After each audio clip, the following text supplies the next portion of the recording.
So, dear brothers, we have seen different versions of New Testament in the last class. We have seen the Latin versions, Syriac versions. Okay, now we see the Coptic version.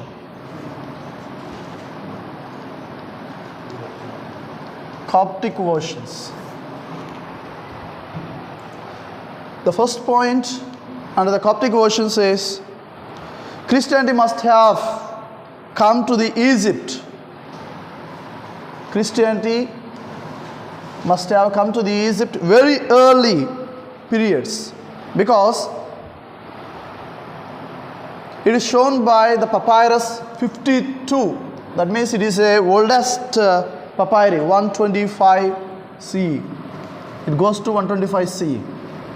Therefore, Christianity must have entered to the Egypt very early, which is evident from papyri 52, which is of so early period.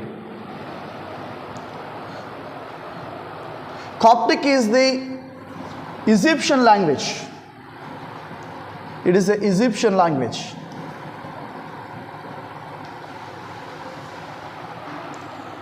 As we say, the Christianity must have entered very early to the Egypt. It is also clear from the historical information concerning the church. Goes to 180 with the bishop of Alexandria.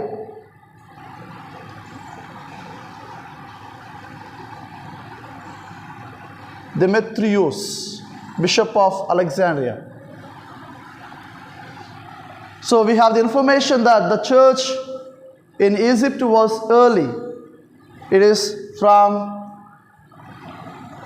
180 with the time of Demetrius, the bishop of Alexandria.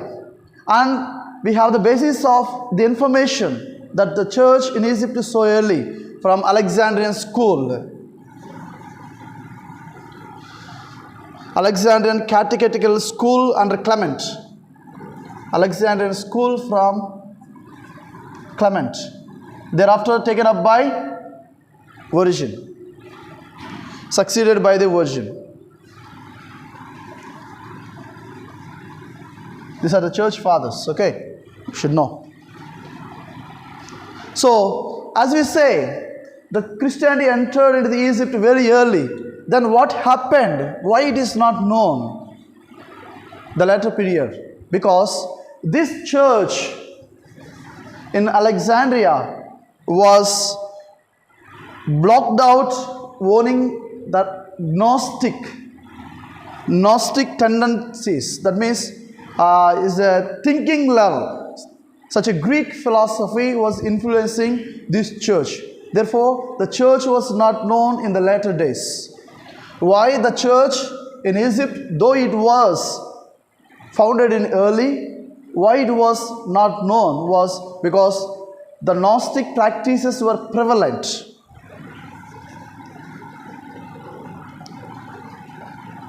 Gnostic means the knowledge, Greek philosophy. Gnostic tendencies were prevalent in the church. Therefore, the next point is, since the Gnostic tendencies were prevalent, the writings of bishops or the theologians were in Greek. So the writings were in Greek. Most of the writings of theologians or bishops were in Greek. Therefore, we can say there is a close relationship between Greek and the Coptic. The language relationship between Greek and Coptic. Because the Coptic have adopted the alphabets from the Greek. The Coptic have adopted the alphabets from Greek. And the Coptic has its own limitations in the language. There are limitations. We said there is a relationship between Greek and Coptic. And also there are limitations. Limitations for the language Coptic. What are the limitations? It has no articles. No articles. Coptic has no articles.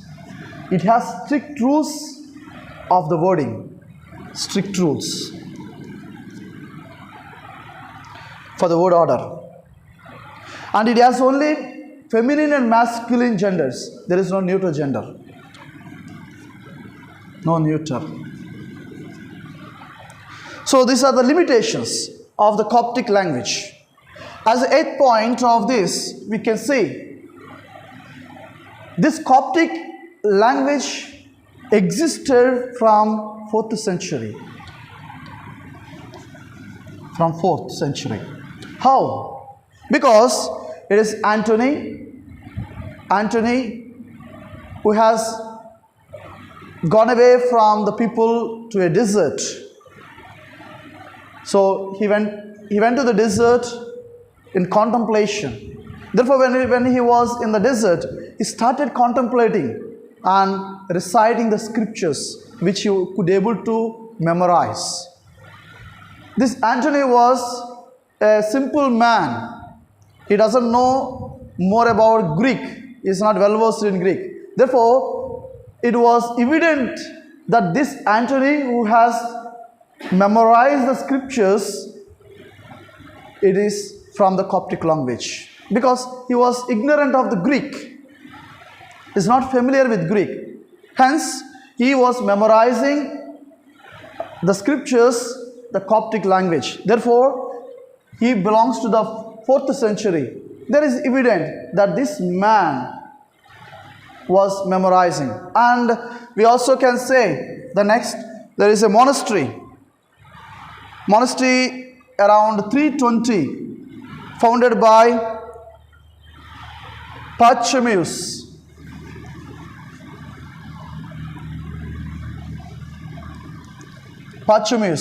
So he founded a monastery. When the people were in the monastery, all the inmates were supposed to recite the scriptures.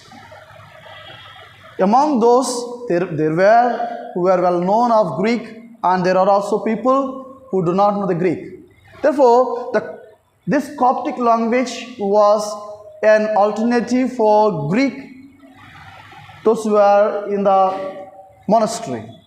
Because usually all the people cannot be of the same. Therefore, some were able to read Greek, some were not. Therefore, we can say from these two evidences that the Coptic language has existed for the simple people. And there are also different dialects, as we have maybe from this north. Those who are living in different areas, area to area, the language differs, the dialect differs. So too here there are 3 Coptic dialects. 3 dialects. Just for your knowledge, these are everything, okay? So that when you hear these things, you should be aware that yes, it belongs to the Coptic language. Sahidic. Sahidic is the Upper Egypt, language of Upper Egypt.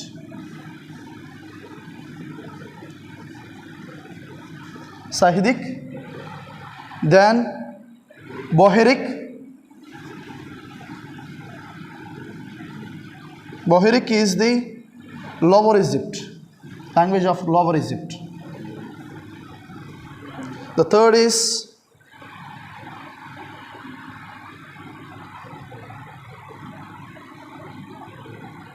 Fayumic.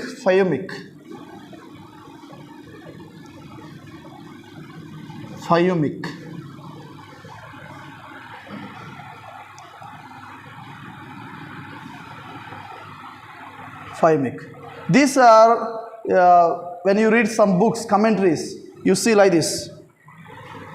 Cop, Saidic, Cop, Boeric, Cop, So we have to understand this is from the dialect of Sahidic, Bohiric, but of these dialects belong to the Coptic language. So this is the basic information about the Coptic language of the Coptic version of the New Testament. After having said about this, we see something of different versions, Aramaic version, and we have seen all this, Aramaic, then Latin and so on. Now we see about something about Armenian versions.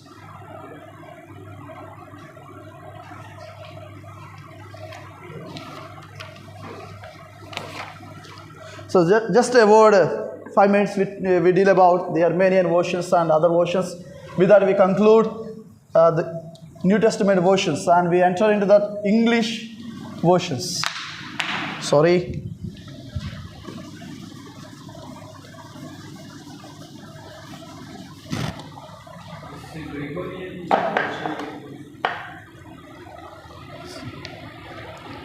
So the Armenian versions.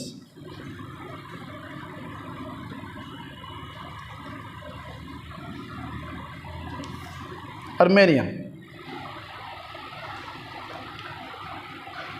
Christianity became first one because we have to see how the Christianity entered, when it has entered into that church. Christianity became a state religion of Armenia under King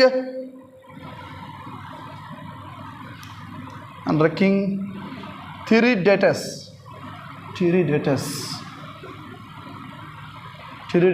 third term is.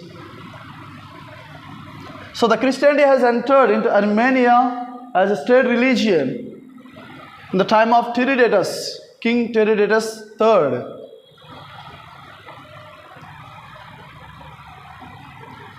The second point is whether this Armenian version of New Testament has base in Syriac or Greek. Armenian version is either from Syriac or Greek. Was the debate. So the people have come into the conclusion, they have given a judgment that it is coming from Syriac.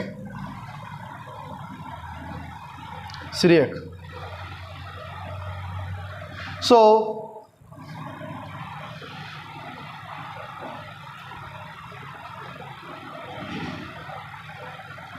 it is only in the 5th century. The revision of the Greek text, revision of Greek text has taken place in Armenian version. In Armenia, the revision of Greek text has taken place only in the 5th century.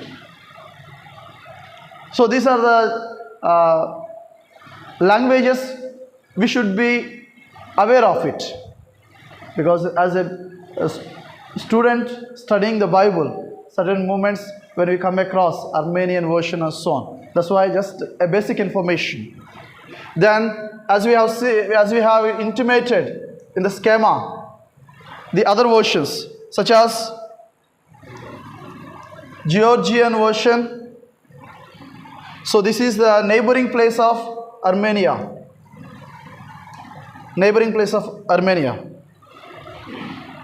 Then Ethiopian version. So they say Gospels are translated from Greek or Syriac. Syriac or Greek. Ethiopian version. Then Arabic version. Then Persian version. Then Sogdian version.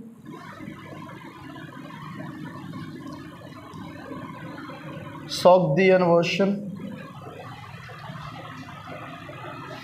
Then Gothic version. Now and then we hear about Gothic, okay? So it is a translation from Greek.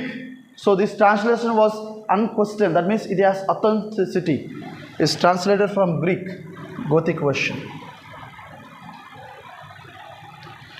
Then we have World Church Slavonic.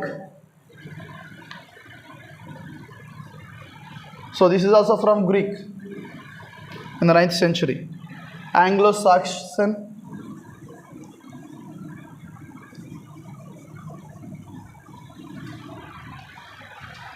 So these are the other versions. We have from the New Testament.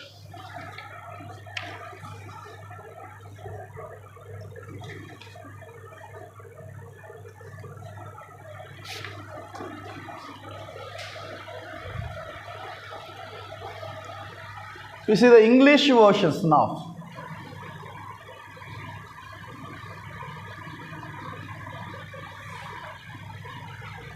First one, John Wycliffe. John Wycliffe.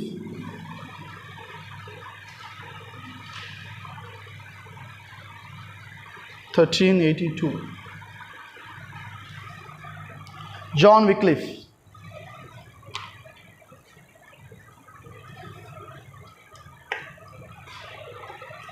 John Wycliffe was a philosopher, theologian. He was a philosopher and theologian. John Wycliffe. So John Wycliffe Bible was credited as first English translated version of the Bible. It was considered as first English translation of the Bible. But there were other translations. The parts of the Bible were translated before John Wycliffe version. But there are parts of the Bible which were translated. They are translated from the Latin Vulgate parts. From Latin Vulgate.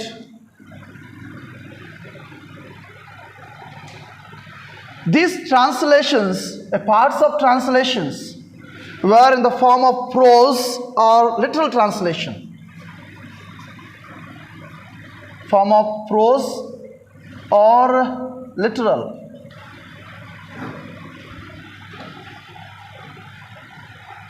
So these parts of the Bible existed separately for their reading. Parts existed separately.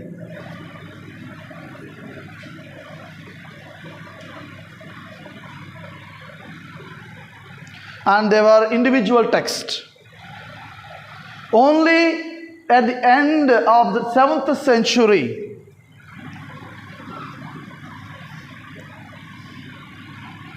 towards the end of 7th century, Venerable Bede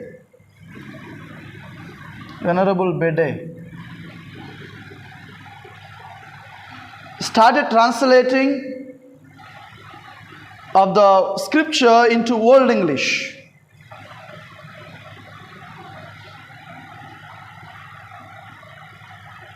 So John Wycliffe version. John Wycliffe was a philosopher and theologian, and it was considered as the first translated English Bible. But there are parts which were translated before John Wycliffe, which were translated from Vulgate, Latin Vulgate, and they were in the form of prose and or literal translations. And these parts translated existed as separate text for reading. But towards the end of 7th century, it is Venerable Bede, we have started translation of the scripture into Old English. So this is of John Wycliffe version.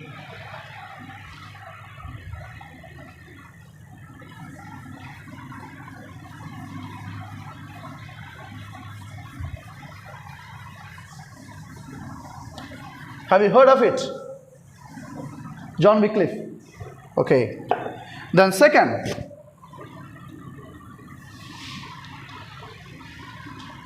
Tenley Bible.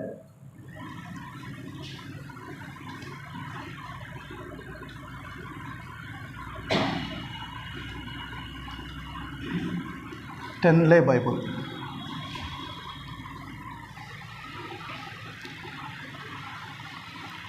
It is credited as first translated Bible from Greek and Hebrew. First translated Bible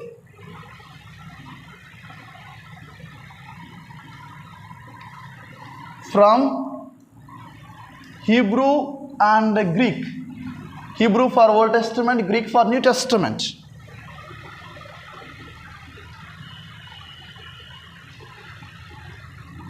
Second point, we say Tenley Bible. Tenley Bible is not the correct sense because it's strictly not correct. Because Milles Coverdale,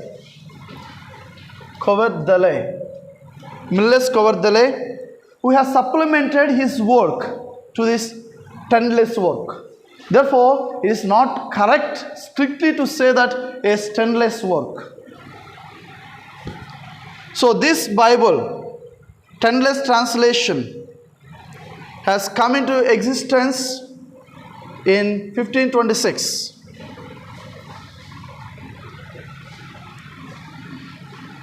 Then there come different versions from this Tenley's Bible. Actually, John Wycliffe Bible is considered as first English translated Bible. But before that, the first translated Bible was Tenley's Bible, according to the tradition. And there came another version, that is KJV, we all know. King James Version or Authorized Version, or AV, Authorized Version.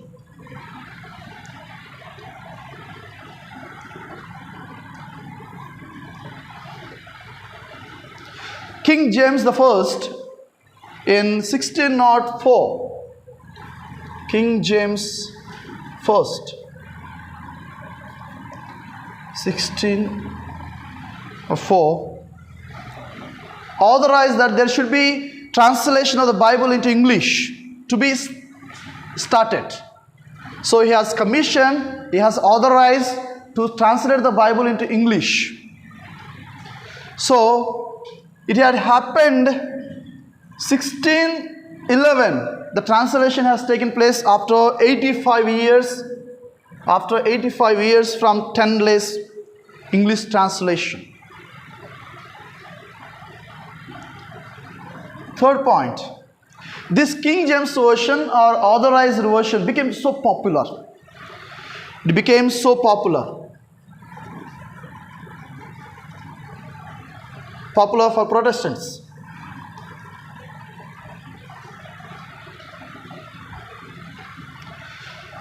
Why it became so popular? Because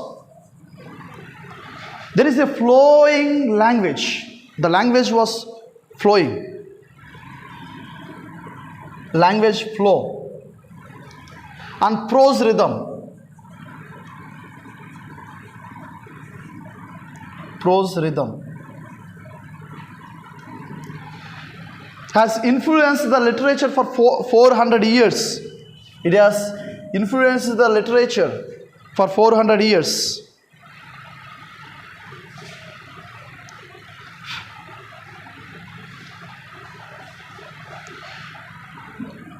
Here we can say, since we are dealing about the Protestant Bible, here we can speak of, there are 3 translations in English which the English Church have accepted. English Church have accepted 3 translations, such as the first, Great Bible. Great Bible.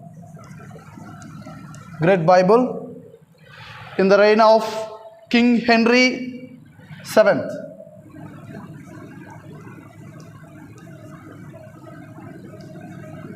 King Henry VII, year 1535. Great Bible, Bishop's Bible, Bishop's Bible, in the reign of Queen Elizabeth I. Queen Elizabeth I,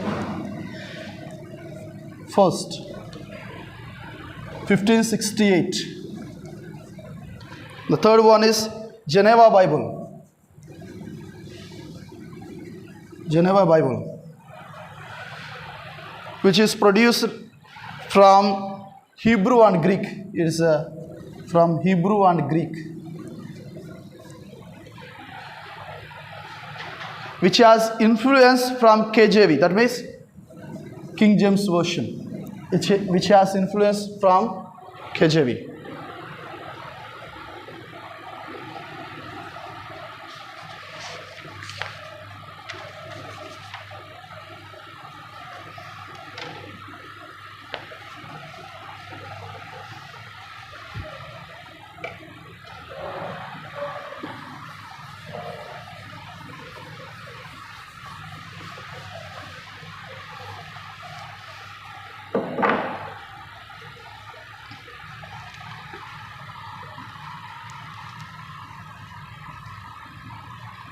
RSV, Revised Standard Version.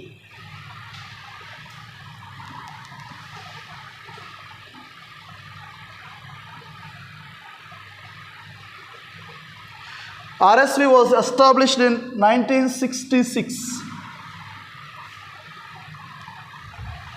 It was established in 1966, and it was accepted by Catholics and Protestants as common Bible. Accepted by Catholics and Protestants as common Bible.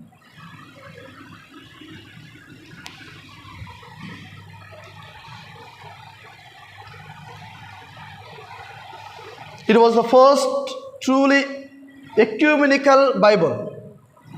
It is the first ecumenical Bible. It's the first ecumenical Bible. Ecumenical Bible, which brought together two traditions. What are the two traditions? Such as Catholic Bible, Douay-Rheims Bible.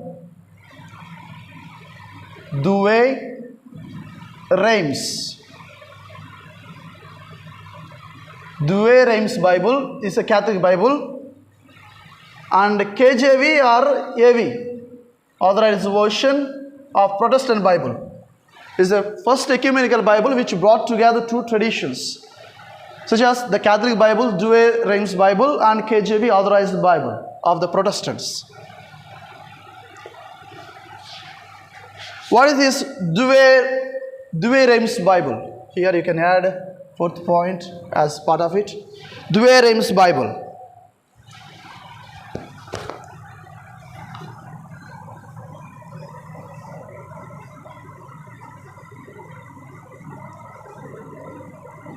Douay-Rheims is a English translation from Vulgate by the scholars.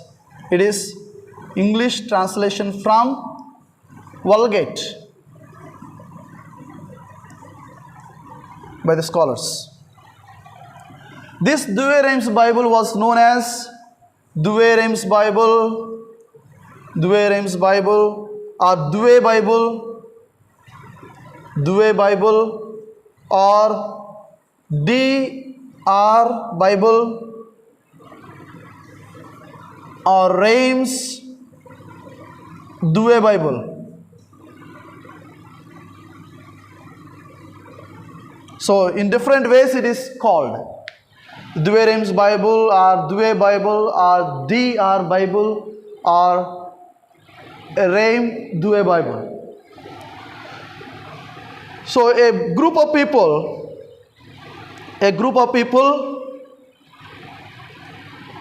have done this work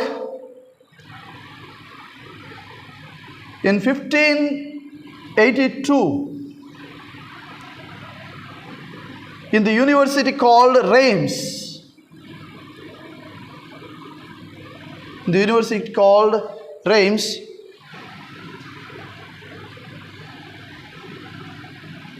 have translated the New Testament.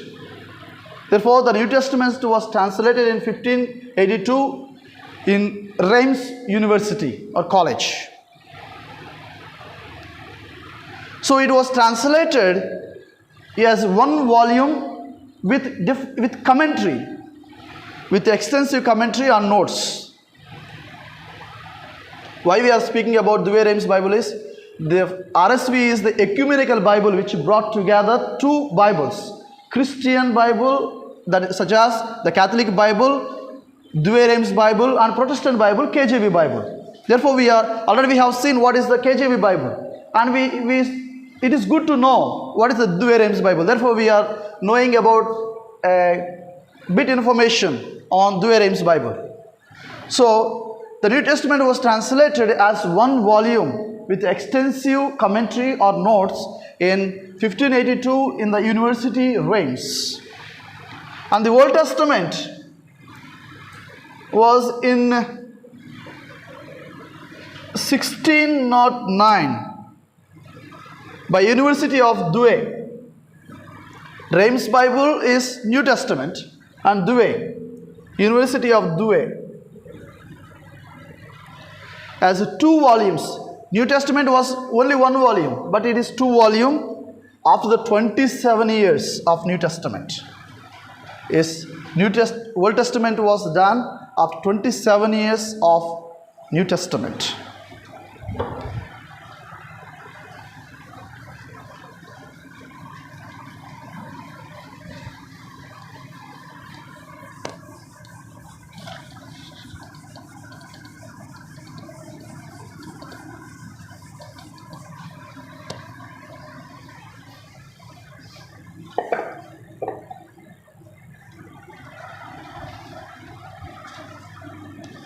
So, after having seen about RSV, there came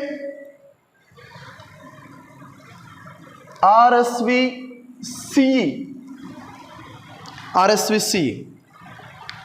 RSVCE means Revised Standard Version Catholic Edition. Revised Standard Version Catholic Edition.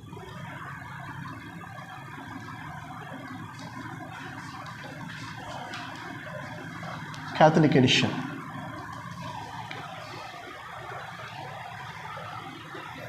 So in 1943, Pope Pius XII,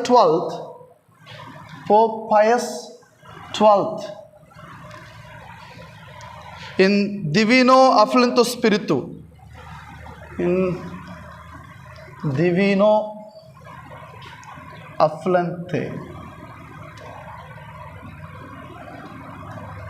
Afflante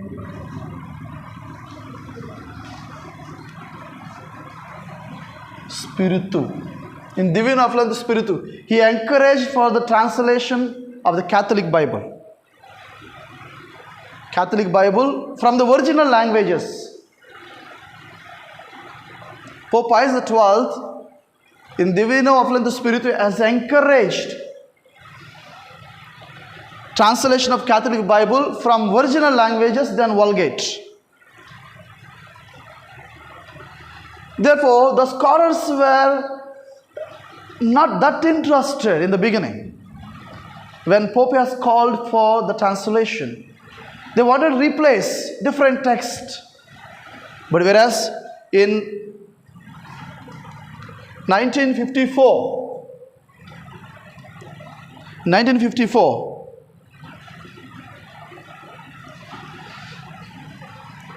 after a year of negotiations, Standard Bible Committee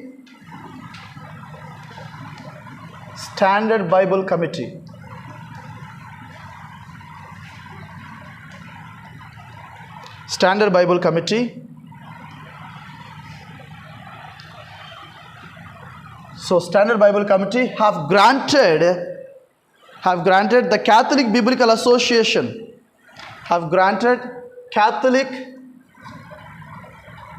Biblical Association of Britain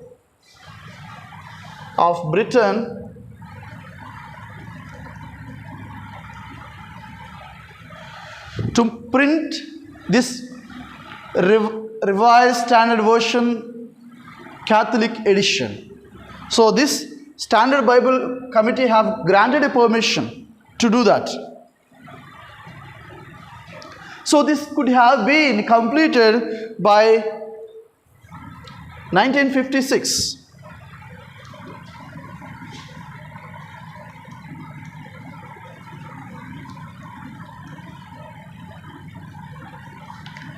But the Cardinal Griffin, who has accepted the plan to translate the Bible from original languages for Catholics, have died before he was giving imprimatur. That means he gives the permission. So before he was giving permission, he was the one who has accepted the plan. He died. Therefore, almost such a gap was taken to come into the existence of this Bible.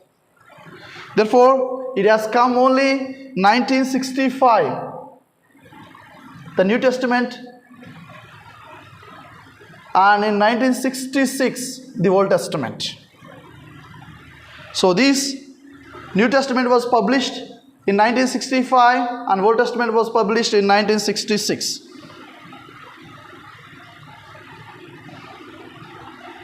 So nearly after so much of gap. So this is about RSV CE. After seeing the RSV, now we conclude this with NRSV. NRSV.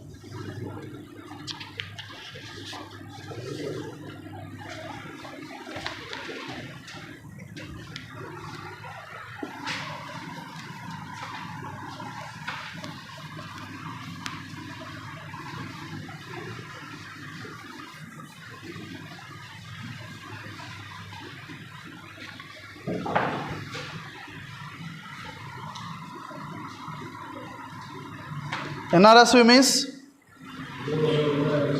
the New Revised Standard Version. So the first point, New Revised Standard Version.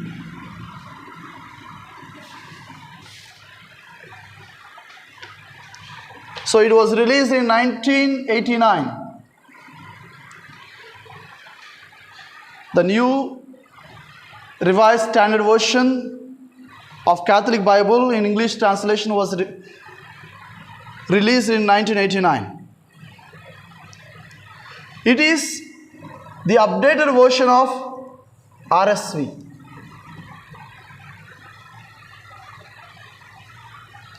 It is the updated version of RSV.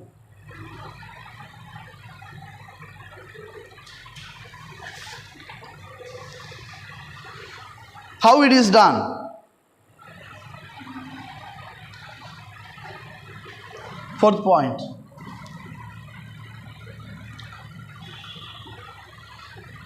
There were a group of people such as National Council of Churches, a group of people, scholars included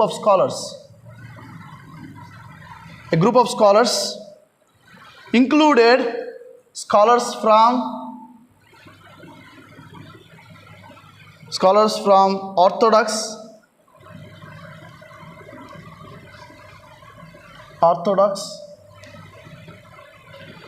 Catholic, Protestant Christian groups, and Jewish group. So scholars as a group included these categories. These categories of the people as a group of scholars have worked on for the New Revised Standard Version, such as for the Catholics. Therefore, it is very authentic, my brothers. It's not a single group of people who worked out, but the scholars who worked, grouped together of Orthodox, Catholics, Protestants, and Jewish, even representing the Hebrew scriptures of the Old Testament. So, what was their mandate? The mandate.